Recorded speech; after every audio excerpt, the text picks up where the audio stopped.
She was to be hanged at dawn, until the most feared gunslinger rode in and called her his bride.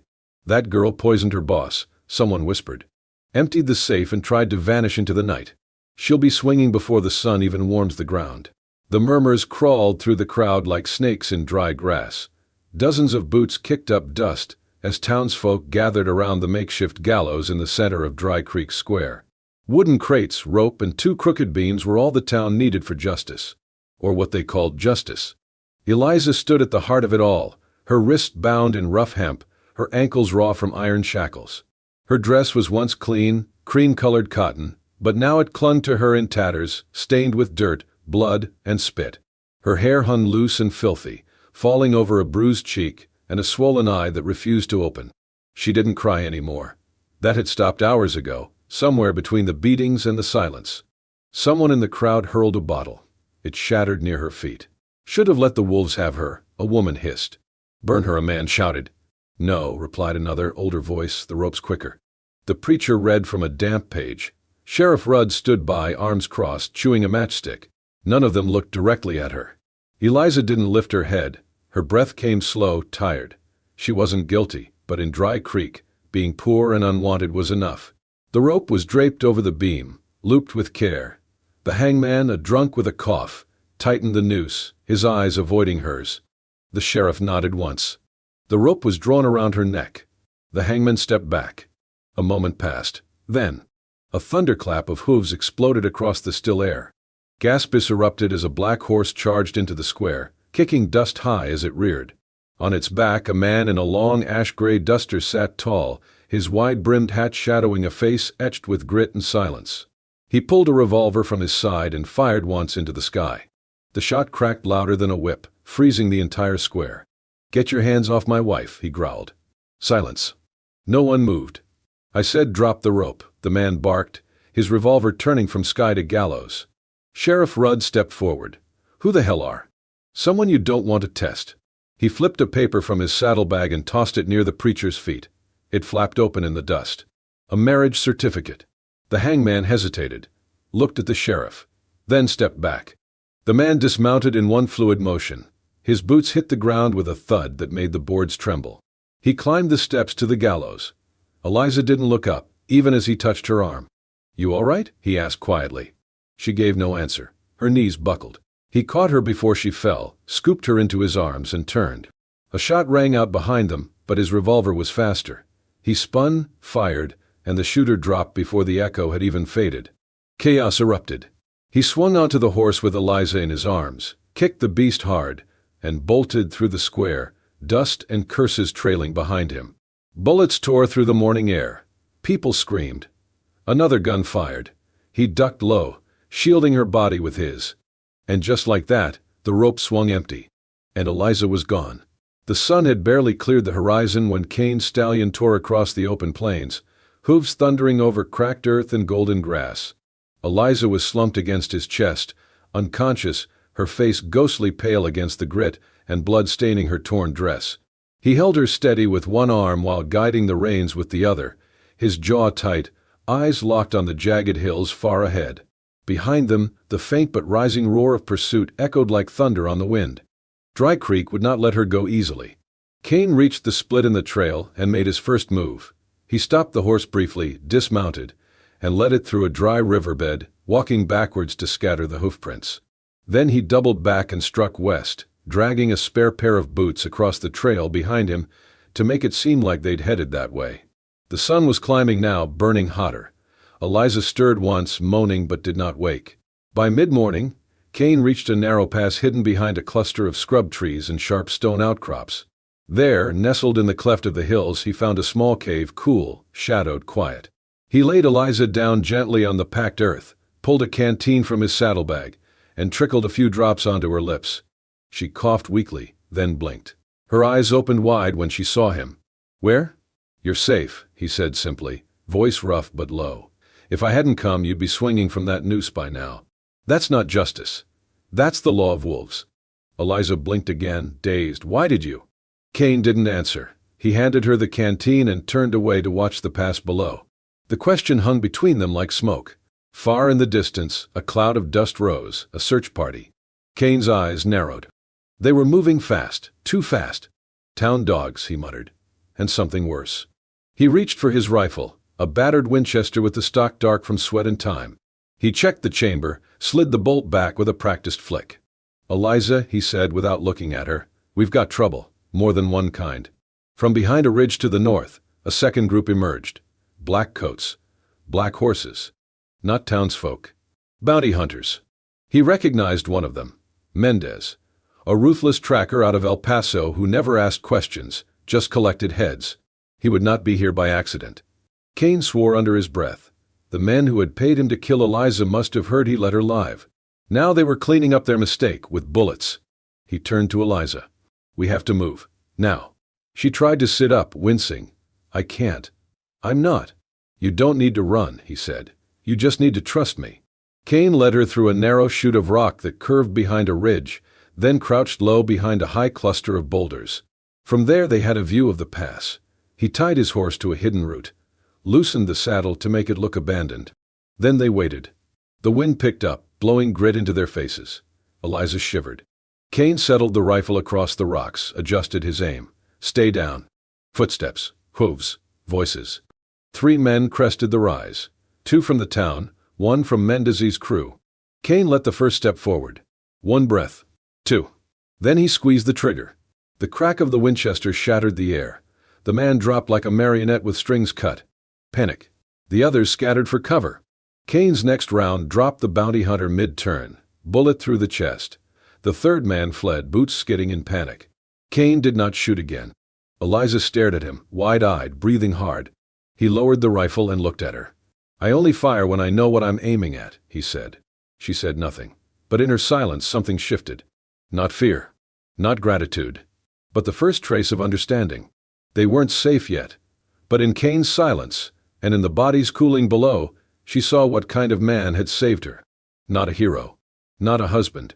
But someone who never missed. The canyon was narrow, carved by time and wind into a winding scar of red stone and silence. By the time Kane found the small shelter wedged between 2 sloping cliffs, the sun had dipped low, painting the sky in streaks of copper and blood.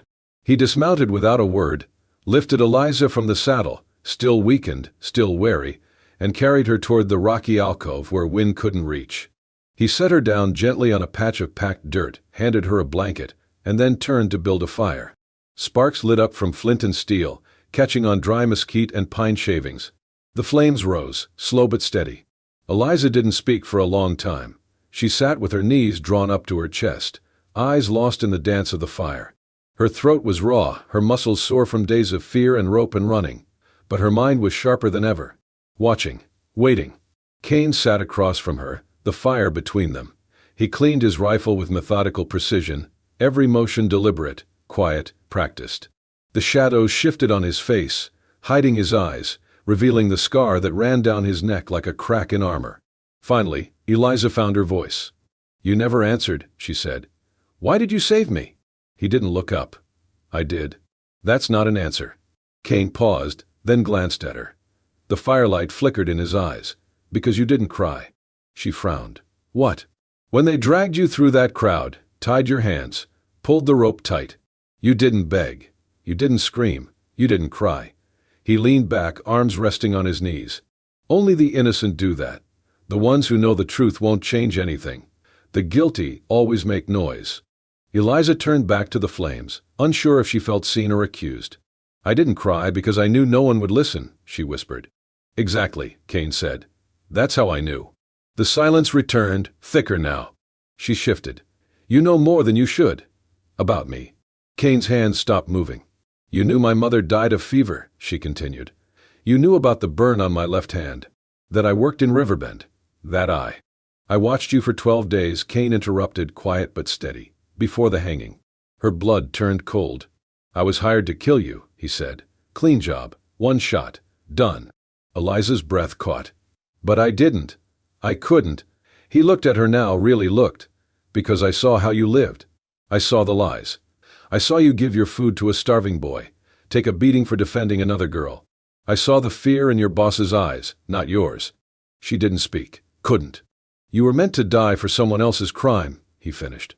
That night she didn't sleep. Kane lay near the fire, eyes closed but ears alert. Eliza lay awake, heart pounding. She watched the shadows creep across the canyon walls. The truth in his voice lingered louder than any gunshot. Somewhere in the dark before dawn, she rose, gathered her things, moved silently. She reached for her torn, blister-worn boots and stopped.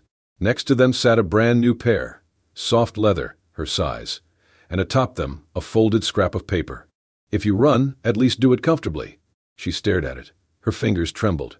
Her eyes drifted to Kane, still lying by the fire, unmoving. Had he known she would try? Or had he just accepted that she might? She sank to her knees beside the boots. But she didn't put them on. Instead, she sat in silence. When the fire hissed low and dawn kissed the canyon walls with gold, she stood and walked to him. Sat across from him again. Kane opened his eyes. She met his gaze. "I'm not going anywhere," she said. He gave the faintest nod. "Didn't think you would." They said nothing else. But something shifted quietly, like dust catching firelight. Trust not built, but recognized. And maybe, just maybe, beginning. The canyon had grown quieter over the days. The sky, once blistering, now softened into a pale blue, the wind blowing low through the brush like an old whisper. Kane had gone to hunt rabbits just before dusk, leaving Eliza with the fire and a pot of simmering beans. He had taken only his knife, trusting the land and silence to do half the work. Eliza moved slowly as she cleaned their meager belongings, canteens, plates, the edge of a torn blanket. When she reached Kane's coat, slung carelessly over a rock, she folded it with the intention of packing it beside her own. That was when something fell from the inner pocket. She froze.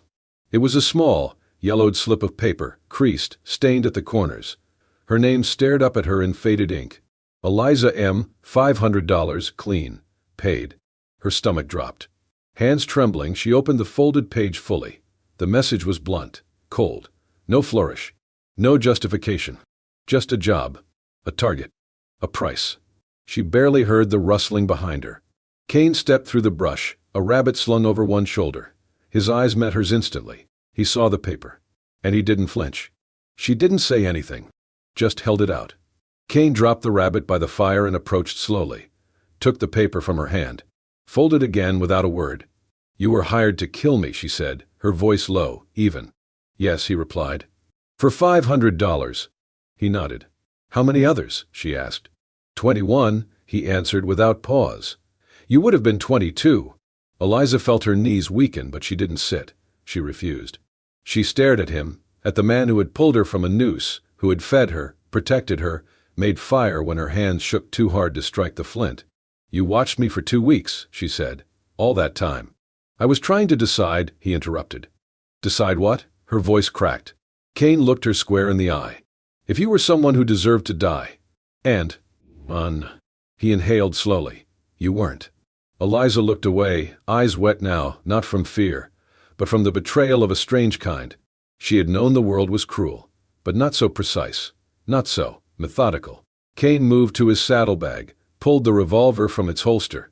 Without ceremony, he stepped forward and placed it gently on the rock between them. "If you want this to end," he said, "you can end it." Eliza's breath caught. Her eyes flicked to the weapon. Her fingers didn't move. Kane stood still, arms loose at his sides, unarmed. "I won't run. I won't stop you." For a long moment, neither of them spoke. Then Eliza took a slow step forward. Her hand reached out. She didn't touch the gun. She picked up the paper. Tore it clean down the center. Kane didn't move. She tore it again, and again, until all that was left were useless pieces fluttering into the dirt like snow. She looked up at him. Her voice was hoarse. "You didn't run. You didn't lie. You didn't shoot." Kane gave the faintest nod. She dropped the last shred of paper into the fire. "You saved me, Kane. Now you better be damn sure you keep doing it." He looked at her, that same unreadable storm in his eyes. "I plan to," he said. "If you'll let me." Eliza didn't smile, but something settled in her chest. Not trust. Not yet. Sorry. But the ashes of something that could be. The desert sprawled endlessly ahead of them, rippling waves of heat rising off golden sand and fractured stone. Days blurred into nights, wind burned their skin and sun boiled every breath. Yet they kept moving, Kane leading steady on horseback, Eliza behind, learning every step not just how to survive, but how to see the land the way he did, like a map carved into memory. She had never thought herself capable of crossing such brutal emptiness. But with him, she didn't just endure it, she changed within it. Cain taught her how to aim. It began with tin cans and rabbit skulls balanced on stones. Her hands shook at first, flinching every time the revolver kicked. But he was patient, showing her how to breathe, how to feel the weight, how to wait for stillness before squeezing the trigger. He never raised his voice, never pushed too hard, only stood behind her, hand over hers, his voice low. "Do not shoot to scare," he said. "You shoot to stop. And if I miss, then you breathe again, and shoot again." One night, under a sky scattered with stars and silence, she asked him about before. "What were you like, before all this?" Cain poked the fire with a branch. The flames danced and cracked. "I was a soldier first," he said. "Then a bounty hunter. Then, nothing." "Why nothing?" He stared into the flames a long moment. "Because killing is easy. Living after it, that's the hard part." Eliza looked at him then, not just the man with the rifle, or the one who carried her out of Dry Creek. She saw the weight on his back, the years pressed into the creases at his eyes, the nights he didn't sleep. "I don't think you're nothing," she said quietly. He didn't answer, but something in his shoulders relaxed. They were nearing the edge of the wastelands when it happened.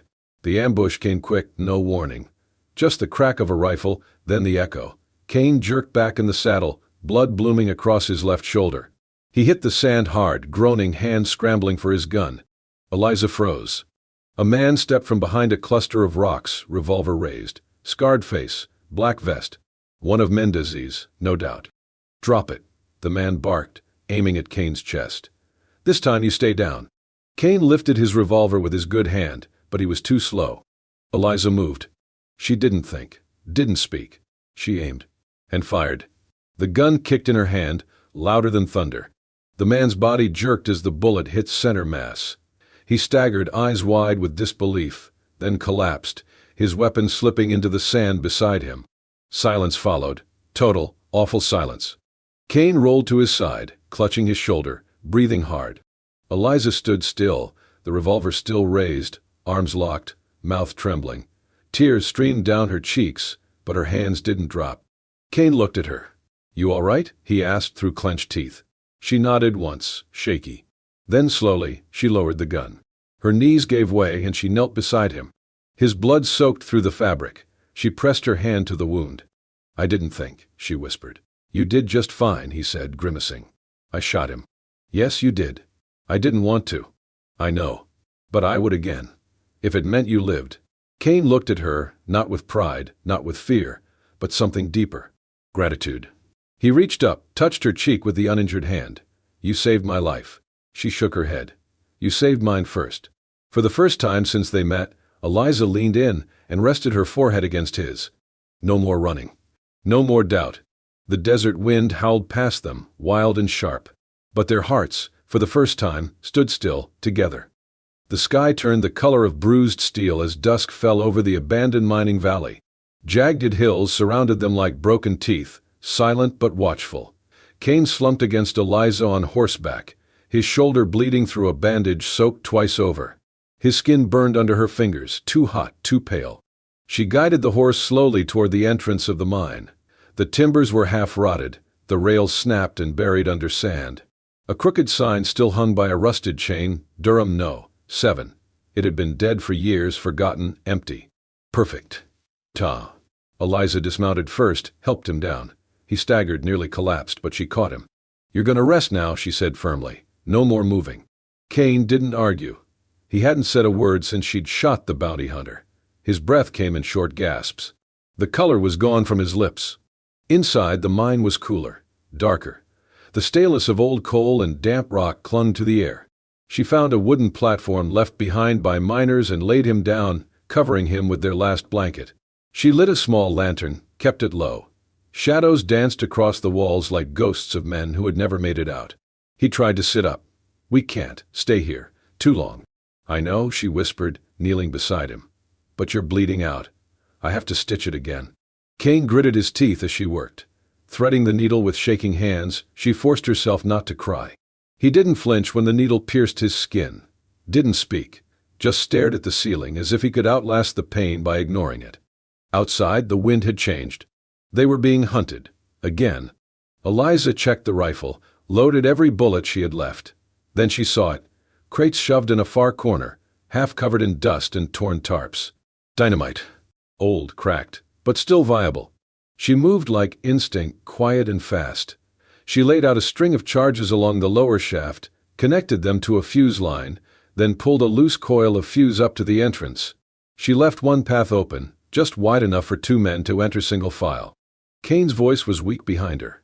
"What are you doing?" "They'll come in," she said. "They always do." "Eliza." She turned to him. "You said I needed to learn how to shoot. You never said I couldn't learn how to fight." Kane tried to argue, but the words wouldn't come. His eyes fluttered closed. She kissed his forehead gently. "You stay with me, no matter what." An hour passed. Then hooves. Boots. Voices. She heard them before she saw them, at least 4, maybe 5. They crept down the path like wolves in the dark, guns raised, flashlights slicing shadows into pieces. Eliza crouched by the entrance, waiting, fuse in hand. "Where is he?" Someone barked. "They've got to be down here," another voice said. "Kane's too hurt to run far. Leave the girl. The man's the contract." Eliza's eyes narrowed. Her hand didn't shake. She let the first 2 men pass into the main shaft. The moment their feet hit the inner track, she struck the match. The fuse hissed. 1 second. 2. Boom. The mine roared like the mouth of hell opening. The blast shook the stone, sent fire and rock and smoke screaming through the shaft. Screams echoed once, then nothing. Just silence and the slow collapse of timber and dust. Eliza ran back, coughing, eyes burning. Kane hadn't moved. She dropped to her knees, shaking his shoulder. "Kane, wake up, please." His skin was colder, his breath shallow. "Don't you dare," she whispered. "Don't you leave me. You don't get to choose for both of us." She laid her body against his, held him close, trembling. "I will not let you die," she said, tears hot on her cheeks. "Not while I'm still breathing. Not while I still have hands to hold you." His eyes fluttered, barely open. "You, okay?" She laughed through a sob. "You idiot." Kane gave the ghost of a smile. "Told you not, to stay. And I told you I'd choose." She kissed him, salty, fast, desperate. "Stay with me, Kane, please. Just stay." His fingers brushed hers weakly. "I'm not going anywhere." They lay together on the cold stone, hearts hammering, the mind behind them sealed by fire and fury. She had chosen. And this time, it was not to run. It was to fight for him, because for the first time in her life, someone had fought for her. Kane awoke to stillness. The kind of stillness that came after fire, after pain, after the world had collapsed and only the dust remembered how to breathe. His eyes opened slowly, blinking against the soft morning light filtering through the slats of the mine's collapsed entrance. The air was cool now, not sharp but quiet, like the earth itself had exhaled and gone still. Somewhere outside, a bird called once sharp and clear, then fell silent again, as if even the wind dared not disturb what had been decided in blood the night before. He shifted, or tried to. The motion pulled at his shoulder like something inside him had been broken, hollowed out, and left to smolder. The pain was there, deep and slow, but it no longer burned with urgency, just a reminder, just a ghost. And then he saw her. Eliza sat beside him, knees drawn to her chest, back resting against the stone wall. Her head had slumped sideways in sleep at some point, but her grip on his hand never loosened. Both her hands wrapped around his like they were anchoring him to the living. Her face was smudged with ash, a smear of blood dried near her temple, but her expression, when she stirred awake and saw him watching, held no fear. Only fire. "You're awake," she said, her voice hoarse and soft. "I wasn't sure if you'd still be here." He tried to respond. His throat was dry, tongue thick as dust. He swallowed, slowly, and rasped out, "I told you." "I'm not going anywhere." She let out a shaky breath, half laugh, half sob. It hitched in her chest and didn't need words to explain itself. They sat in silence for a long time, wrapped in the cave's quiet and the gentle echo of a life not taken. Then, softly, she asked, "If there's no one left to pay you to kill, if there's no debt, no contract, no target, then who are you, Kane?" He blinked slowly, as if the question were an arrow shot deep and true. He looked past her, into the rising light. Then, after a pause long enough to mean something, he said, "I'm the last man you trust." Eliza didn't move, didn't flinch. She just looked at him like she already knew, and needed only to hear it aloud. Her thumb brushed against his palm, slow, deliberate. Her voice dropped into something only meant for him. "And this time," she whispered, "I'm the one who chooses." Kane looked at her fully then. the streaks of soot across her cheeks, the dirt under her nails, the wild, fierce steadiness in her eyes. She was not a damsel, not a victim, not a woman who needed saving anymore. She had saved him. He didn't deserve that, didn't ask for it. But he would not refuse it. His fingers, weak but warm, curled around hers. "I won't let you regret it," he said. "I already don't," she replied. No apologies. No begging for forgiveness. No need. Just the hollowed-out mind behind them, the trail ahead still uncertain, and between it all, a fragile, fierce, undeniable truth. She had chosen him. And he had chosen to stay. The border town of Loretto was the kind of place where names faded like worn denim and stories drifted faster than the wind across sun-bleached roofs. It was a town built on second chances, the kind where the past was rarely mentioned out loud, and scars were just part of a man's handshake. Dust clung to boots no matter how many times they were wiped clean.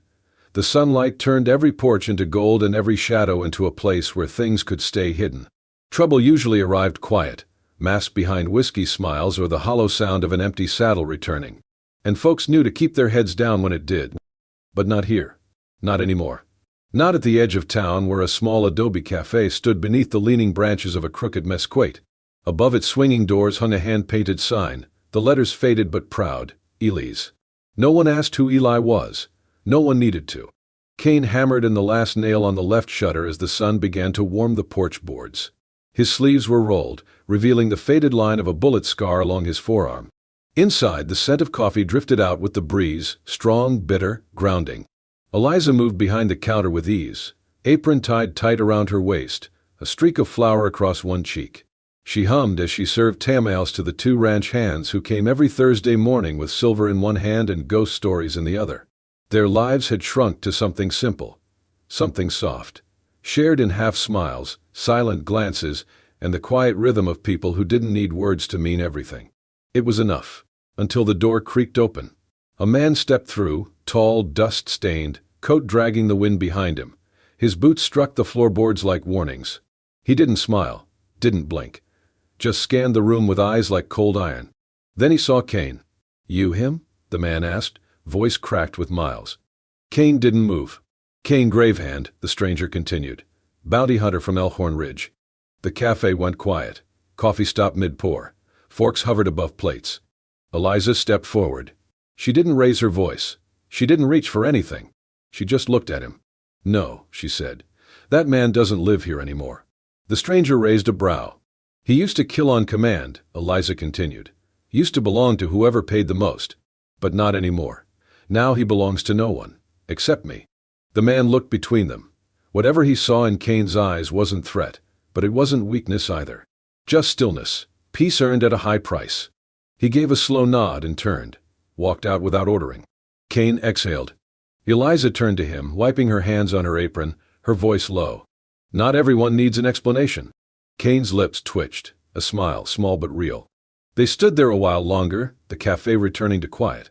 The wind swept dust across the porch. The sun began its slow descent behind the hills, throwing golden light across everything it touched.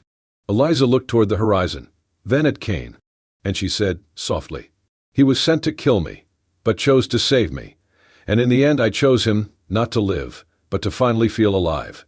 If this story struck something deep in you, if you felt the desert wind, the sting of betrayal, the thunder of hooves, and the hush of two hearts choosing each other in a world that never gave them the chance, then you're right where you belong. This is Wild West Love Stories, where justice is personal, love rides on instinct, and every bullet dodged is a vow kept. Subscribe to our channel for more raw, emotional tales of passion, redemption, and survival across the untamed American frontier. Tap the bell so you never miss a story where love isn't always gentle, but it's always real. Thanks for riding with us. We'll see you at the next sunset.